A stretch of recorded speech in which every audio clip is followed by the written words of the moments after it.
बिस्मिल्लाहिर्रहमानिर्रहीम, अस्सलाम वालेकुम। उम्मीद है आप सब खैरियत से होंगे। आज हम नेक्स्ट टॉपिक पढ़ने जा रहे हैं series and parallel combination of circuit. हम सर्किट के कम्बिनेशन देखेंगे, डिस्कस करेंगे। तो आइए हम लेक्चर स्टार्ट करते हैं। इस लेक्चर में हम डेफिनेशन देखेंगे, फार्मूला ही देखेंगे और डायग्राम देखेंगे और इसकी करैक्टरिस्टिक देखेंगे। कुछ पॉइंट्स हैं जो हमारी बुक में नहीं है लेकिन बहुत इंपॉर्टेंट है एमसीक्यूज़ के पॉइंट ऑफ व्यू से, इवन एंटी टेस्ट में भी आते हैं। तो चले हम लेक्चर स्टार्ट करते हैं। तो सबसे पहले हम सीरीज़ कम्बिनेशन को डिस्कस करते हैं। सीरीज़ कम्बिनेशन कहते हैं अगर रजिस्टर्स कनेक्टेड हों एंड बाय एंड, तो इसको हम सीरीज़ कम्बिनेशन कहते हैं। और इसको डायग्राम से देखते हैं। यहाँ पे मैं डायग्राम ड्रा करता हूँ। ये फर्स्ट रजिस्टर है और ये सेकंड रजिस्टर है और सिमिलर ये थर्ड रजिस्टर है। इसको कह लें ये R1, R2 और ये थर्ड वाली R3 है। अब देखें ये तीनों एंड टू एंड कनेक्टेड हैं। अब एंड टू एंड कैसे हैं, लेट कर लें ये फर्स्ट थी, ठीक है, और फिर लेट कर लें ये सेकंड है और ये थर्ड है। अब देखें इनके ये एंड है और ये तीनों के एंड्स हैं, इनको हमने एंड टू एंड ज्वाइन किया तो करंट इसमें सेम पास करेगा। ये वेरी इंपॉर्टेंट है। सीरीज़ कम्बिनेशन की ये पहचान है कि तमाम रजिस्टर में से करंट एक जैसा पास करता है। तो ये ही इसकी डेफिनेशन भी है, if the resistors are connected end to end in such a way that the same current pass through all resistors is known as series combination. अगर एक जैसा करंट पास करे सब में तो इसको हम सीरीज़ कम्बिनेशन कहेंगे। अब इनको कनेक्ट कर लें तो ये फॉर्म बन जाएगी। अब इसको हम लेट कर लेते हैं, इधर बैटरी से कनेक्ट किया हुआ है। बैटरी का ये पॉजिटिव टर्मिनल है और सेकंड बैटरी का नेगेटिव टर्मिनल है, ठीक है। तो करंट इसमें फ़्लो करेगा। हम कन्वेंशनल करंट की बात करते हैं हमेशा। इलेक्ट्रॉनिक करंट फ़्लो करता है मेटल में, वायर में एक्चुअली इलेक्ट्रॉन्स फ्लो करते हैं, यानी इलेक्ट्रॉनिक करंट होता है। लेकिन हम किस करंट की बात करते हैं, कन्वेंशनल करंट की। तो कन्वेंशनल करंट पॉजिटिव से स्टार्ट होगा और नेगेटिव की तरफ ये फ्लो करेगा। ये कन्वेंशनल करंट हम कर रहे होते हैं। और इलेक्ट्रॉनिक करंट इसके ऑपोजिट होगा। कन्वेंशनल करंट अगर इधर है तो इलेक्ट्रॉनिक करंट इधर होगा। तो हम कन्वेंशनल करंट हमेशा कंसिडर करते हैं सर्किट में, ठीक है। तो सीरीज़ कम्बिनेशन देख लिया, डेफिनेशन हमने देख ली। इसमें जो रेजिस्टेंस आ रही हैं जितनी भी हैं, ये रेजिस्टेंस को अगर मैं फॉर्मूले लिखूं तो इसकी जो इक्विवेलेंट रेजिस्टेंस बनती है इसको हम कहते हैं total equivalent resistance is equal to R1 plus R2 plus R3। और ये हम अब देखने लगे हैं करैक्टरिस्टिक्स। इसकी करैक्टरिस्टिक्स देखने लगे हैं सीरीज़ कम्बिनेशन की। करैक्टरिस्टिक्स प्रॉपर्टीज़ हैं, पर्टिकुलर स्पेसिफिक प्रॉपर्टीज़ हैं जो इसमें होती हैं। अब इसमें क्या है, अगर total resistance R1, R2, R3 को ऐड कर लें तो इक्विवेलेंट रेजिस्टेंस आ जाती है, ठीक है। फिर दूसरी इसकी करैक्टरिस्टिक ये है कि इसमें करंट एक जैसा पास करता है। तमाम रेजिस्टर में करंट सेम पास कर रहा होता है, ये इसकी पहचान भी है, ठीक है। डायग्राम आपको नहीं भी समझ आ रही, कम्प्लेक्स है, नहीं पता चल रहा ये सीरीज़ है या पैरेलल है, तो आप देख लें कि करंट सेम है तमाम रजिस्टर में से, तो इसका मतलब है ये सीरीज़ कम्बिनेशन है। अब इसके बाद एक और करते हैं। यहाँ पे वोल्टेज जो होता है, पोटेंशियल जो होता है वो डिवाइड हो जाता है। पोटेंशियल हर रजिस्टर का डिफरेंट होता है, पोटेंशियल डिवाइड हो जाता है। और यहाँ पे करंट चूँकि कांस्टेंट है तो यहाँ पे पोटेंशियल रेजिस्टेंस के डायरेक्टली प्रोपोर्शन होगा, ठीक है। यहाँ पे करंट कांस्टेंट आ रहा है, ठीक है, मतलब एक जैसा करंट पास करेगा समय, तो जिसकी रेजिस्टेंस ज़्यादा होगी उसके क्रॉस पोटेंशियल ग्रेटर होगा या पोटेंशियल डिफरेंस ग्रेटर होगा। रेजिस्टेंस लेस होगी तो पोटेंशियल डिफरेंस भी लेस हो जाएगा। एक और कर लेते हैं, अगर तमाम रेजिस्टर की रेजिस्टेंस सेम है, लेट सब की रेजिस्टेंस क्या है, सेम है, R1 हो जाए, R2, R3, ये जितनी भी हैं ये हम लेट कर लेते हैं ये एक जैसी लगी हुई हैं। R1, ठीक है, R2, R3, ये सब की सब क्या हैं, ये किसके इक्वल है, सेम है। लेट कर लेते हैं कि ये R के इक्वल है। तो फिर जो टोटल हम रेजिस्टेंस फाइंड कर सकते हैं वो डायरेक्ट इस फॉर्मूले से हम फाइंड कर सकते हैं, ठीक है। R इक्वलेंट टोटल रेजिस्टेंस किसके इक्वल आ जाएगी, N इंटू R। आर जो भी दी होगी और एन क्या है, नंबर ऑफ रजिस्टर। अगर यहाँ पे 3 रजिस्टर्स हमने लगाए हैं तो एन की जगह पे 3 आ जाएगा और आर की जो भी वैल्यू होगी मल्टीप्लाई करेंगे तो डायरेक्ट आंसर आ जाएगा। और इसका डिसएडवांटेज देख लेते हैं। इसका डिसएडवांटेज ये है कि अगर इनमें से कोई एक रजिस्टर भी डिस्कनेक्ट हो जाएगा तो ये सर्किट का करंट ज़ीरो हो जाएगा, सर्किट में करंट फ्लो नहीं करेगा।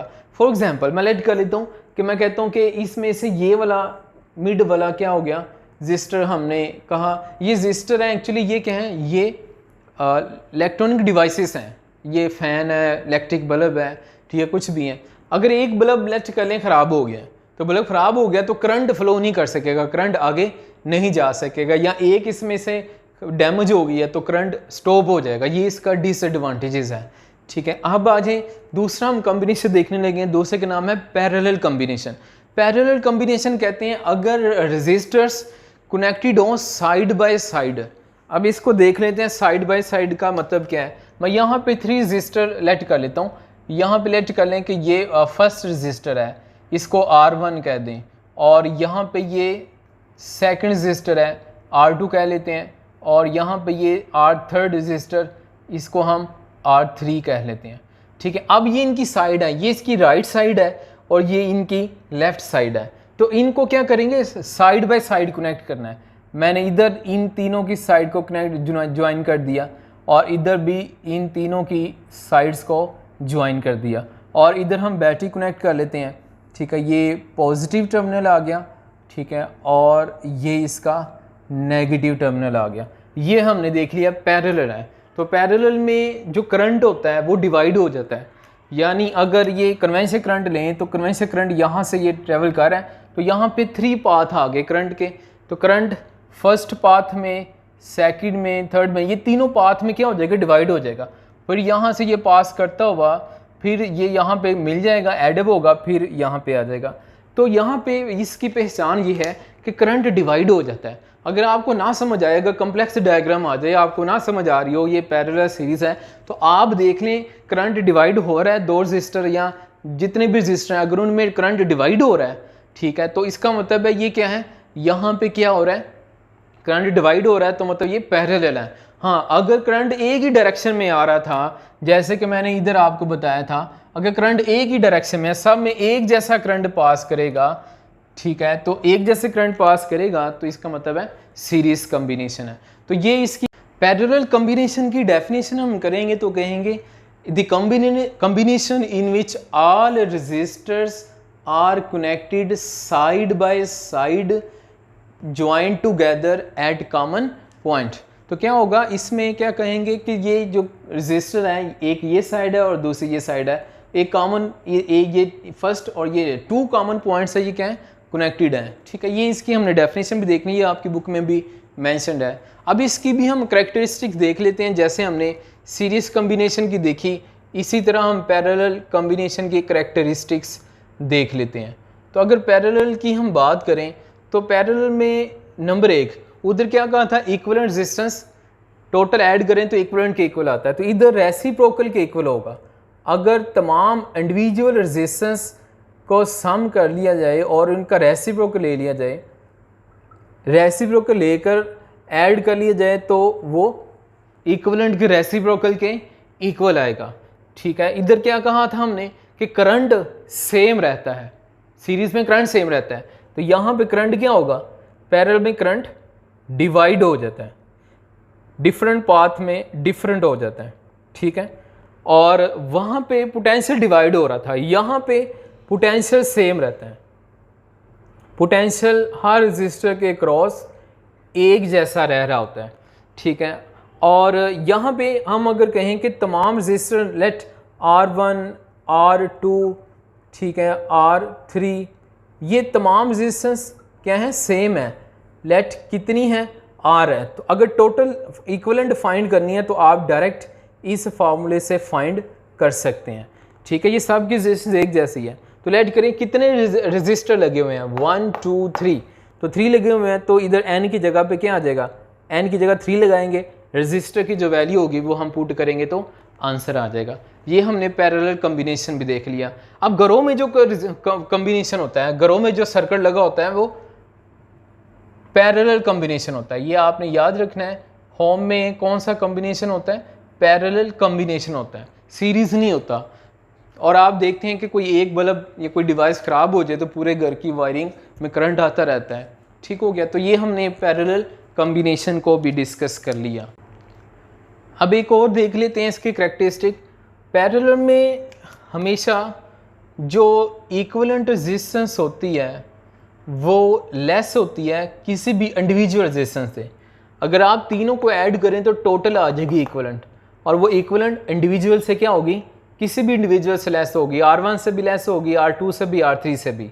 ठीक है, लेकिन बराबर इक्वल आएगी तो किस केस में, रेसिप्रोकल लें, आप तीनों के इंडिविजुअल का रेसिप्रोकल लेकर ऐड करें तो वो इक्विवेलेंट के रेसिप्रोकल के इक्वल आएगी। लेकिन अगर रेसिप्रोकल नहीं है तो इक्विवेलेंट रेजिस्टेंस यानी टोटल रेजिस्टेंस इंडिविजुअल से क्या होगी, लेस होगी। सीरीज़ के केस में क्या था, सीरीज़ के केस में ये है कि अगर आप टोटल रेजिस्टेंस फाइंड करते हैं, इक्वल रेजिस्टेंस फाइंड करते हैं, तो इक्विवेलेंट रेजिस्टेंस यानी टोटल रेजिस्टेंस इंडिविजुअल से हमेशा ग्रेटर आती है। ठीक है, तो ये हमने सीरीज़ और पैरेलल कॉम्बिनेशन को देख लिया।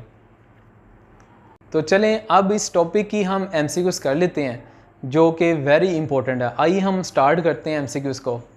तो फर्स्ट एमसीक्यूज़ देख लेते हैं सीरीज़ कॉम्बिनेशन से रिलेटेड। जो सीरीज़ कॉम्बिनेशन है इसमें लेट कर लें कि ये रेजिस्टेंस लगी हुई हैं 3 और इन सब की वैल्यू मैं लेट कर लेता हूँ, ये दी हुई है 10। ठीक है, R1, R2 और R3 तीनों की वैल्यू 10 दी हुई हैं और इधर हमने कनेक्ट किया हुआ है बैटरी के साथ। ठीक है, और एमसीक्यूज़ में कहता है बताएं इक्विवेलेंट टोटल रेजिस्टेंस कितनी होगी इसकी। तो टोटल रेजिस्टेंस फाइंड करेंगे तो इसका फॉर्मूला लगाएंगे R equivalent is equal to R into N। ये डायरेक्ट फार्मूला लगाएंगे, ये मैंने आपको बताया था। अगर सब की रेजिस्टेंस एक जैसी हो तो ये वाला फार्मूला हम डायरेक्ट लगा सकते हैं। तो यहाँ पर ये फार्मूला लगा लेते हैं। एन कितनी है, 1 2 3 3 है तो N की जगह 3 आ जाएगा, और कितनी है R 10 है, सब की सेम है। इसको मल्टीप्लाई कर दें तो ये 30 आ जाएगा, और रेजिस्टेंस का यूनिट होता है ओम। ठीक है, ये ओमेगा ओम का यूनिट होता है। ठीक है, ये हमने देख ली। एक और एमसीक्यूज़, तो एक और एमसीक्यूज़ आती है कि सीरीज़ कॉम्बिनेशन में इक्विवेलेंट रेजिस्टेंस इंडिविजुअल रेजिस्टेंस से ग्रेटर होती है, लेस होती है, या ग्रेटर होती है, लेस होती है, या बोथ ऑप्शन। अब एक और एमसीक्यूज़ देख लेते हैं इससे रिलेटेड। इसमें देखना है कि एमसीक्यूज़ है कि इक्वल रेजिस्टेंस इंडिविजुअल रेजिस्टेंस से क्या होती है, ग्रेटर, इक्वल और लेस, और नन ऑफ दिस। तो ज़रा देखें, एक जो इंडिविजुअल रेजिस्टेंस है वो 10 है तीनों की, और जो इक्वलेंट आ रही है वो क्या है, 30 आ रही है। तो इसका मतलब है इक्वलेंट रेजिस्टेंस ग्रेटर होती है किससे, किसी भी इंडिविजुअल रेजिस्टेंस से। ठीक है, अब एक और एमसीक्यूज़ कर लेते हैं। अब पैरेलल के लिए देख लेते हैं। अब लेट कर लेते हैं, यहाँ पे 3 रेजिस्टर्स कनेक्टेड हैं पैरेलल में।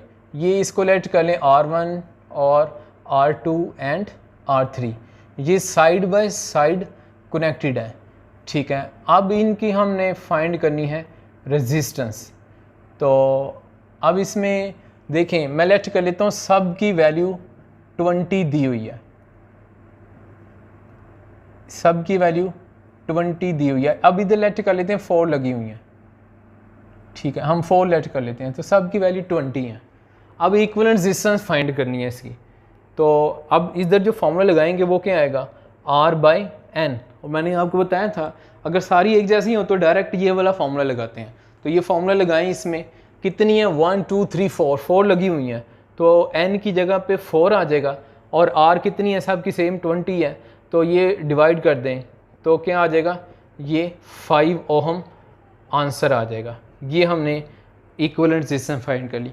अब ये तीसरी एमसीक्यूज़ होगी। फोर्थ एमसीक्यूज़ देखें, अगर आपसे एमसीक्यूज़ में पूछ लिया जाए, अगर वो आपको एमसीक्यूज़ में कहें कि यहाँ पे बताएं कि पैरेलल कॉम्बिनेशन में बताएं कि इक्विवेलेंट रेजिस्टेंस इंडिविजुअल से ग्रेटर होती है, लेस होती है, या इक्वल होती है। तो आप ज़रा देखें, इंडिविजुअल हर किसी की रेजिस्टेंस कितनी है, 20, और टोटल कितनी आ रही है, 5। तो इसका मतलब है टोटल लेस होती है इंडिविजुअल रेजिस्टेंस से। तो ये भी एमसीक्यूज़ हमने। अब एक एनिमेशन देख लेते हैं जिसमें हम देख लेते हैं कि करंट कैसे सीरीज़ में एक जैसा रहता है। अब हम एनिमेशन देख लेते हैं और इसमें देखते हैं कि करंट कैसे एक जैसा रहता है। और हमने पढ़ा था लास्ट टाइम कि कोलिजन जब होती है इलेक्ट्रॉन के एटम के साथ तो ऑपोजिशन होती है, रुकावट होती है। इस ऑपोजिशन को हम रेजिस्टेंस कहते हैं।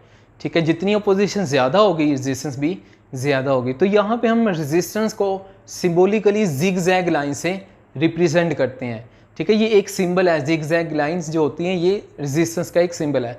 तो आइए इसको हम सीरीज़ कम्बिनेशन को हम एक एनिमेशन से समझते हैं।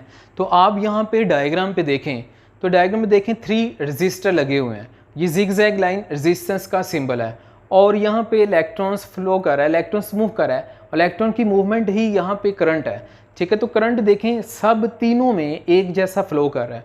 तीनों रेजिस्टेंस में अगर एक इलेक्ट्रॉन है तो तीनों में वही एक इलेक्ट्रॉन पास कर रहा है, मतलब करंट तीनों में क्या आ रहा है, तीनों रेजिस्टेंस में क्या आ रहा है, सेम आ रहा है। ठीक है, ये हमने देख लिया कि करंट सब में सीरीज में एक जैसा रहता है। और ये भी हमने देख लिया, देखें इस डायग्राम में कि जब कोलाइड करता है तो उस इलेक्ट्रॉन का जो फ्लो है, जो स्पीड थी रेजिस्टेंस के आने से कम हो जाती है। ठीक है, रुकावट होती है। अब देखिएगा इस रेजिस्टेंस की जगह हम बल्ब लैंप लगा लेते हैं। तो अब ज़रा देखें इधर डायग्राम पे, इस डायग्राम में आप देख रहे हैं कि अब पहले एक इलेक्ट्रॉन्स था, अब नंबर ऑफ इलेक्ट्रॉन्स हैं। तो सब रेजिस्टेंस में एक जैसा करंट यानी एक जैसे इलेक्ट्रॉन्स फ्लो कर रहे हैं। तो ये हो गया, हमने पढ़ लिया, ये सीरीज़ कम्बिनेशन है। अब हम पैरेलल कम्बिनेशन की एनिमेशन देख लेते हैं। तो देखिएगा ज़रा, इसमें पैरेलल कम्बिनेशन में देखें 3 रजिस्टर्स हैं। तो ये जो करंट फ्लो कर रहा है यानी इलेक्ट्रॉन पास कर रहा है तो ये डिवाइड हो जाता है, मतलब करंट 3 पाथ में डिवाइड हो जाता है। अगर करंट डिवाइड हो जाए 3 पाथ में तो ये पैरेलल कम्बिनेशन कहलाता है। ठीक है, अब हम देखते हैं एक और डायग्राम जिसमें हम देखेंगे कि पैरेलल कम्बिनेशन में अगर एक डिवाइस ख़राब हो जाए तो बाकी सर्किट में करंट फ्लो करता रहता है। तो आप यहाँ पे देखें डायग्राम में कि देखें करंट फ्लो कर रहा है। इसमें मिड वाला जो बल्ब है अगर इसको बीच में से निकाल दें या ये ख़राब हो जाए तो देखें बाकी सर्किट बाकी डिवाइसेस में करंट फ्लो करता रहेगा। तो घरों में जो कॉम्बिनेशन होता है वो इस वजह से हम पैरेलल लगाते हैं कि एक डिवाइस ख़राब भी हो जाए तो बाकी डिवाइसेस में करंट फ्लो करता रहता है। ये आज हमने एनिमेशन भी देख ली, तो अब मिलते हैं हम नेक्स्ट लेक्चर में कर ली। तो ये था आज का लेक्चर और अब मिलते हैं हम नेक्स्ट लेक्चर में। इजाज़त दें, अल्लाह।